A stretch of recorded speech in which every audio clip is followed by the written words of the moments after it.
Database management system के online lectures में आपको खुशामदीद। अभी तक अगर आपने हमारा चैनल सब्सक्राइब नहीं किया तो अभी सब्सक्राइब कीजिए ताकि आपको आने वाली हर नई वीडियो का नोटिफिकेशन मिल सके। Today's our topic is SQL. आज का जो हमारा टॉपिक है वो है एसक्यूएल। एसक्यूएल, जब हम डेटाबेस के बारे में बात कर रहे हों तो एसक्यूएल का वर्ड हमने लाजमी सुना होगा, हमें लाजमी पता होगा कि एसक्यूएल क्या होती है। SQL stands for structured Curie language. Structured Curie language, इससे ये तो पता चला हमें कि ये आपके पास क्या है, एक क्यूरी लैंग्वेज है। क्यूरी लैंग्वेज किस लिए है कि डेटाबेस में हमारे पास डाटा को स्टोर किया जाता है और उस डाटा को रिट्रीव करने के लिए या उस डाटा के ऊपर डिफरेंट ऑपरेशंस करने के लिए हमें एक लैंग्वेज की ज़रूरत होती है। हमें एक प्रोसीजर चाहिए होता है जिसके ज़रिए से हम डाटा को वहाँ से चेंज कर सकें या रिट्रीव कर सकें। तो उसके लिए जो लैंग्वेज हमारे लिए सूटेबल है या जिसके ज़रिए से हम सारी क्यूरीज को अप्लाई कर सकते हैं वो होती है जी हमारे पास स्ट्रक्चर्ड क्यूरी लैंग्वेज। सबसे पहले हम इसका इंट्रोडक्शन देख लेते हैं कि स्ट्रक्चर्ड क्यूरी लैंग्वेज कब बनी, क्यों बनाई गई, क्या पर्पस था इसका। तो first of all structured Curie language was developed by IBM। Structured Curie language या एसक्यूएल जो है हमारे पास वो फर्स्टली जब डेवलप की गई तो IBM ने डेवलप की। IBM क्या आता है? IBM हमारे पास एक इंटरनेशनल बिजनेस मशीन कॉरपोरेशन है। तो सबसे पहले इंट्रोड्यूस किसने करवाया, सबसे पहले डेवलप किसने किया? IBM ने एसक्यूएल को डेवलप किया। बनाई क्यों गई थी? एसक्यूएल इंट्रोड्यूस करवाई गई थी इंट्रोड्यूस्ड फॉर EF कोड।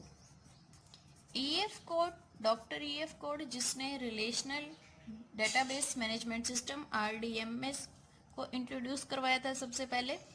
तो EF कोड के रिलेशनल मॉडल ऑफ डेटाबेस के लिए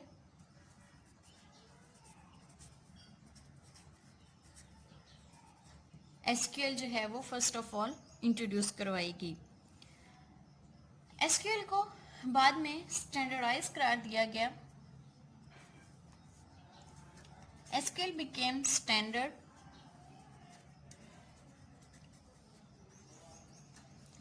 of ANSI। ANSI मीन्स क्या है? ANSY, American national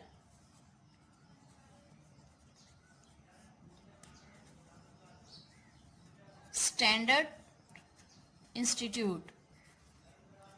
standard institute. और इसके बाद ये कब किया गया था? इन 1986 में। उसके बाद एसक्यूएल ने जब अमेरिकन नेशनल स्टैंडर्ड इंस्टीट्यूट में स्टैंडर्ड उसको बना दिया गया, उसके बाद जो है वो ISO जो हमारे पास एक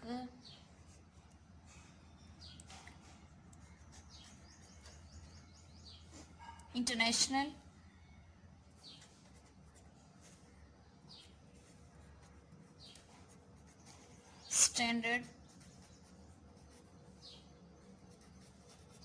स्टैंडर्डाइजेशन ऑर्गेनाइजेशन है, या in other words we can say that international organisation for standardisation. यहाँ पर भी इसको स्टैंडर्ड करार दिया गया इन 1987 में। तो ये तो था हमारे पास बेसिकली इसका इंट्रोडक्शन के कब जो है वो एसक्यूएल बनाएगी। फर्स्ट ऑफ ऑल एसक्यूएल जो है वो डेवलप किसने की? IBM ने की। उसके बाद क्यों बनाया गया? हमने EF कोड्स का रिलेशन जो था डेटाबेस का मॉडल उसने जो बनाया था रिलेशनल मॉडल, उसके लिए जो है वो आपके पास एसक्यूएल बनाएगी। एसक्यूएल स्टैंडर्ड कब करार देगी? इस इंस्टीट्यूट में, अमेरिकन नेशनल स्टैंडर्ड इंस्टीट्यूट में 1986 में इसको स्टैंडर्ड करार दिया गया। और उसके बाद इंटरनेशनल ऑर्गेनाइजेशन ऑफ स्टैंडर्डाइजेशन में उसको 1987 में स्टैंडर्ड करार दिया गया। कहाँ पे इस्तेमाल की जा सकती है, कैसे इस्तेमाल की जा सकती है, किसके साथ मिलकर वर्क करती है? SQL work with database. SQL हमेशा जहाँ पे डेटाबेस के प्रोग्राम्स होते हैं उनके साथ काम करती है। SQL work with database programs. Database कौन से प्रोग्राम्स के साथ मिलकर काम करती है? आपके पास लाइक MS एक्सेस के साथ भी हमारे पास एसक्यूएल यूज होती है, DB2 के साथ, MS SQL के साथ, ओरेकल। इसके अलावा और भी डिफरेंट प्रोग्राम्स हैं जिनके साथ हम लोग एसक्यूएल लैंग्वेज जो है वो इस्तेमाल की जाती है। और ये था हमारे पास बेसिकली इसका इंट्रोडक्शन। अब हम इसकी जो है वो डिफाइन और इसकी मुख्तलिफ जो है ऑपरेशंस किस तरह से परफॉर्म किए जा सकते हैं बात कर लेते हैं कि एसक्यूएल डेफिनेशन या इसकी डिफाइन आप किस तरह से कर सकते हैं।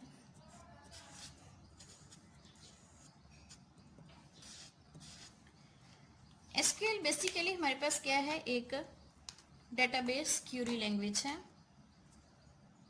SQL is a database query language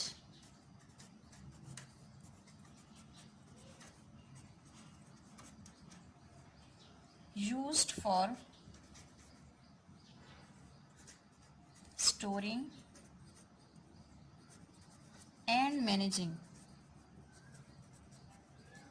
data in RDBMS Relational Database Management System। उसके बाद हमारे पास ये तो होगी इसकी डेफिनेशन। एसक्यूएल के मेन फीचर्स क्या हैं, या SQL what can SQL do, SQL क्या कर सकती है, वो हम डिस्कस कर लेते हैं। इसके फीचर्स, या हम कह सकते हैं कि व्हाट कैन एसक्यूएल डू, क्या काम कर सकती है एसक्यूएल, क्या क्या ऑपरेशंस या प्रोसेस इससे किए जा सकते हैं। तो फर्स्ट ऑफ ऑल इसको स्टडी करने से पहले हमें पता होना चाहिए कि एसक्यूएल जो है वो हमारे पास कोई प्रोग्रामिंग लैंग्वेज नहीं है, बल्कि ये आपके पास बिल्कुल ऐसे ही एक इंग्लिश लाइक लैंग्वेज है। SQL is a English like language. English like क्यों बोला गया है इसको? क्योंकि इसमें हमारे पास डिफरेंट कमांड्स यूज होती हैं, और वो कमांड्स जो हैं वो सिंपल इंग्लिश लैंग्वेज में, जैसे सेलेक्ट की कमांड है आपके पास, अपडेट की कमांड है, तो ये सिंपल इंग्लिश लाइक ही हैं जो कि इसमें इस्तेमाल की जाती हैं। और दूसरी बात कि एसक्यूएल कमांड्स जो हैं वो हमारे पास केस सेंसिटिव नहीं है, और not case sensitive. Case sensitive क्या होता है हमारे पास कि इसमें अगर हम कैपिटल अल्फ़ाबेट्स लिखते हैं या स्मॉल अल्फ़ाबेट्स लिखते हैं तो उसका कोई इस पर इफेक्ट नहीं होता। ये कैपिटल को भी प्रोसेस करती है और स्मॉल अल्फ़ाबेट्स को भी करती है, तो ये इस पर कोई रिस्ट्रिक्शन नहीं है कि आपने इसमें स्मॉल ही लिखने हैं सारे, या आपने इसमें सारे के सारे कैपिटल ही लिखने हैं। इसके अलावा एसक्यूएल क्या काम करती है? एसक्यूएल का जो बेसिक पर्पस है वो क्या है कि एग्जीक्यूट क्यूरीज, डिफरेंट टाइप की क्यूरीज को एग्जीक्यूट करती है। एग्जीक्यूट क्यूरीज, अब किस तरह की क्यूरीज को एग्जीक्यूट किया जाता है? रिट्रीव डाटा फ्रॉम डेटाबेस, हम डेटाबेस में से डाटा रिट्रीव कर सकते हैं।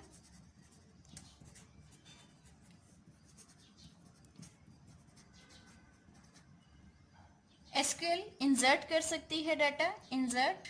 SQL can insert new record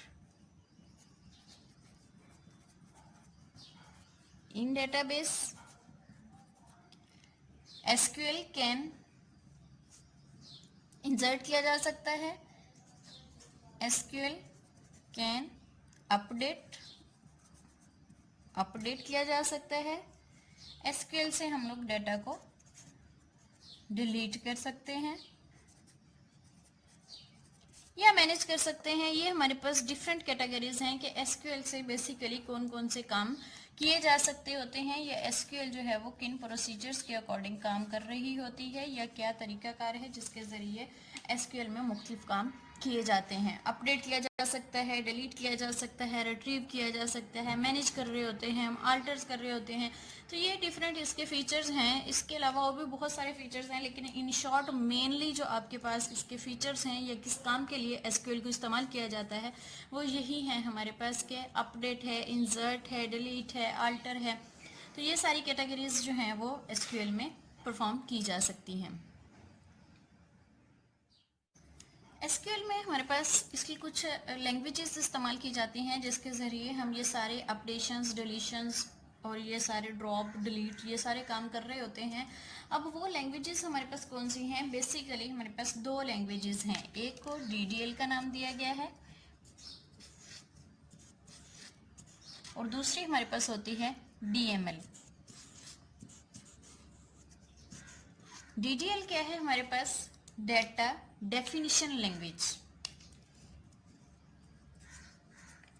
data definition language. जबकि DML हमारे पास क्या है? Data manipulation language.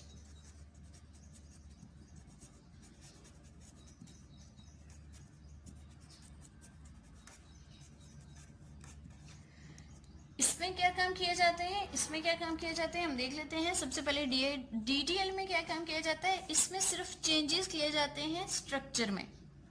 टेबल का जो स्ट्रक्चर है सिर्फ और सिर्फ उसमें चेंजेस किए जाते हैं, changes to the structure of table. उसमें आल्टर या डिलीट किया जा सकता है एंड डिलीट टेबल। और इसमें क्या काम किया जाता है? मेनली जो है कि DDL की जो हमारे पास कमांड्स होती हैं वो ऑटो कमिटेड होती हैं। DDL commands are auto committed. Auto committed का क्या मतलब है? अब इसमें ऑटो कमिटेड मीन्स कि जैसे ही हम कोई कमांड इस पे अप्लाई करते हैं तो वो it saves all the changes permanently. Auto committed means save, जो भी हमने उसमें चेंज किया है वो परमानेंटली उसको जो है वो चेंज कर देता है इन डेटाबेस में ये क्यूरीज अप्लाई की जा रही होती हैं। तो सारे जो चेंजेस हैं वो इसमें की जा सकती हैं। अब मेनली हमारे पास जो कमांड्स इसमें यूज़ की जाती हैं वो हमारे पास हैं जी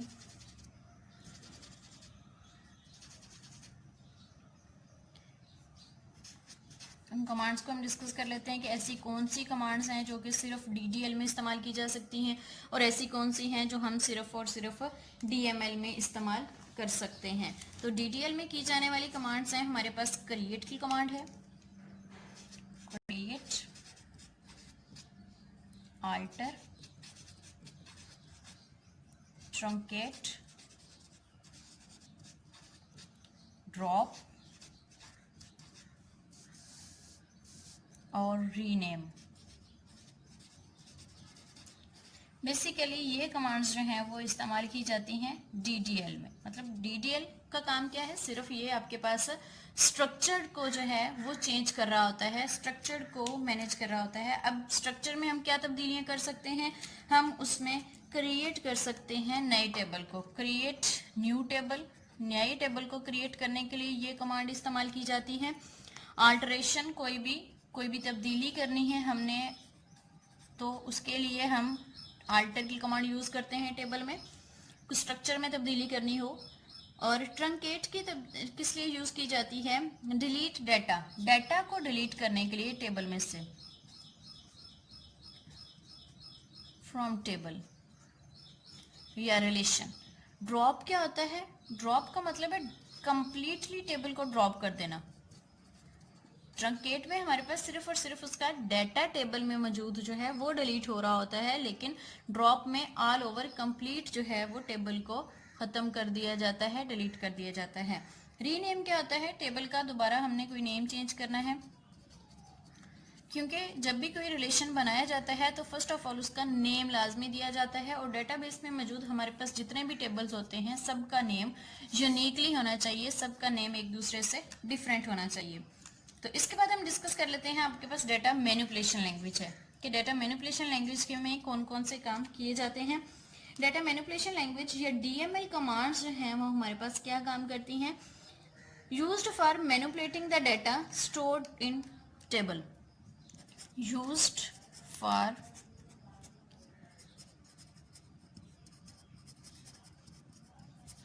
manipulating data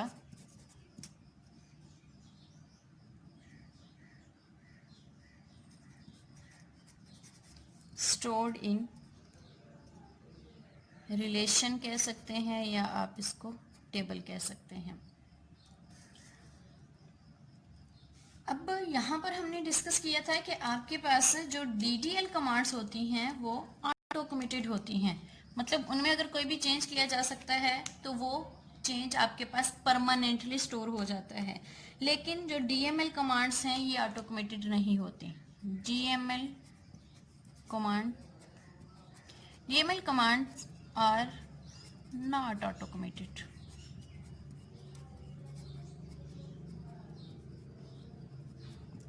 ये ऑटो कमिटेड नहीं होती। इट मीन्स कि अगर हम चेंज कोई भी करते हैं तो वो परमानेंटली इसमें नहीं होता, वो फॉर द टाइम बीइंग कुछ टाइम के लिए हम लोग उसको चेंज किया जा सकता है।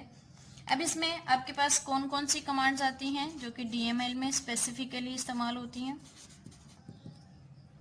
वो है जी आपके पास इंसर्ट। स्ट्रक्चर हमारा यहाँ पे बन चुका है, टेबल हमारा यहाँ पे बन चुका है। First of all data definition language DDL में हमारा स्ट्रक्चर या टेबल डेवलप हो जाता है। उसके बाद जो कमांड्स अप्लाई की जाती हैं वो DML में कौन सी अप्लाई की जा सकती हैं? हमारे पास इंसर्ट की कमांड अप्लाई की जा सकती है, अपडेट की कमांड इस्तेमाल की जा सकती है, डिलीट की कमांड इस्तेमाल की जा सकती है, और इसी के साथ साथ हमारे पास एक और कमांड है मर्ज की कमांड इस्तेमाल की जा सकती है।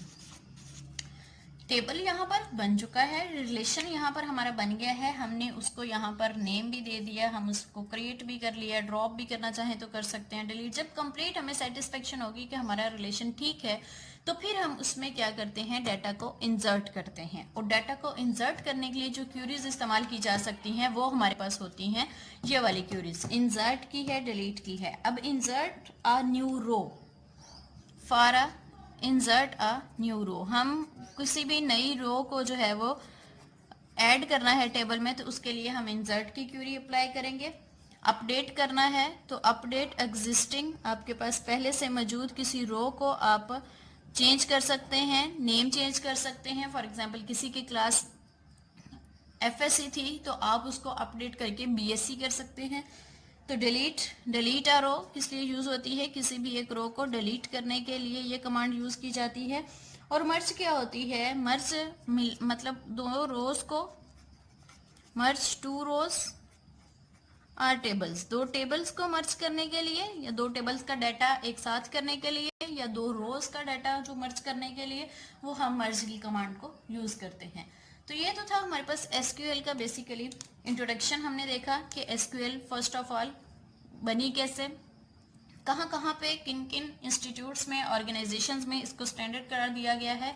उसके बाद हमने देखा कि किस प्रोग्राम्स के साथ इस्तेमाल की जा सकती है। वो हमने देखा कि डेटाबेस के मुख्तलिफ प्रोग्राम्स हैं हमारे पास, जो DB2 है, Oracle है, उसके साथ इस्तेमाल की जा सकती है। इसके अलावा और भी काफ़ी फीचर्स हैं, और फीचर्स हमने देख लिए कि किस काम के लिए व्हाट कैन SQL डू, क्या काम कर सकती है आपके पास। ये मुख्तलिफ क्यूरीज को एग्जीक्यूट करती है, जैसे कि डाटा को रिट्रीव किया जा सकता है, डिलीट किया जा सकता है, अपडेट किया जा सकता है, इंसर्ट किया जा सकता है। इसी के साथ साथ और हम ट्रंकेट कर सकते हैं, रीनेम कर सकते हैं, मर्ज कर सकते हैं। तो डिफरेंट टाइप्स की आपके पास जो है वो इसके प्रोसीजर्स हैं, काम है जो कि ये परफॉर्म कर रही होती है। उसके बाद हमने देखा कि अगर ये सारी चीज़ें कर रही है SQL, तो फिर SQL के जो लैंग्वेजेस हैं DDL और DML वो किन पर्पज़ के लिए इस्तेमाल होती है, या कौन सी ऐसी स्पेसिफिकली कमांड्स हैं जो कि DDL परफॉर्म कर रहा होता है, जो कौन सी ऐसी हैं जो कि डीएमएल में आती हैं हमारे पास। तो डीडीएल में हमारे पास क्या है, जो बेसिकली डेफिनेशन कह सकते हैं या डिफाइन कह सकते हैं, जो स्ट्रक्चर को, टेबल को डिफाइन करता है, ओनली स्ट्रक्चर को सिर्फ चेंज करता है या स्ट्रक्चर बनाता है। उसके बाद स्ट्रक्चर के अंदर जो डाटा हमने इंसर्ट करना है, जो हमने क्यूरीज अप्लाई की जाती हैं, वो इंसर्शन, डिलीशन, उसके बाद आपको अपडेट किया जा सकता है। तो वो डाटा इंसर्ट करने के लिए टेबल्स में, टेबल यहाँ पे क्रिएट हो गया। टेबल को क्रिएट करने के बाद हम उसमें जो डाटा इंसर्ट करेंगे, मैनिपुलेशन के कोई भी ऑपरेशंस परफॉर्म करेंगे, वो हम ये सारी क्यूरीज के जरिए अप्लाई कर सकते हैं। तो यहाँ तक हमारा एक लेक्चर या हमारा ये टॉपिक जो है वो एसक्यूएल का कंप्लीट होता है। उसके बाद नेक्स्ट हम देखेंगे कि ये सारी क्यूरीज जो हैं वो किस सिंटैक्स के जरिए इस्तेमाल की जा सकती हैं और उनको डाटा को कैसे रिट्रीव किया जाता है, टेबल कौन सा है ओरिजिनल, और उसमें से डाटा जो रिट्रीव होकर आएगा वो कैसे किया जा सकता है। तो इसकी नेक्स्ट जो है वो वर्किंग हम लोग अपने नेक्स्ट लेक्चर्स में देखेंगे। तब तक के लिए अल्लाह हाफिज़, अपना बहुत सारा ख्याल रखिएगा।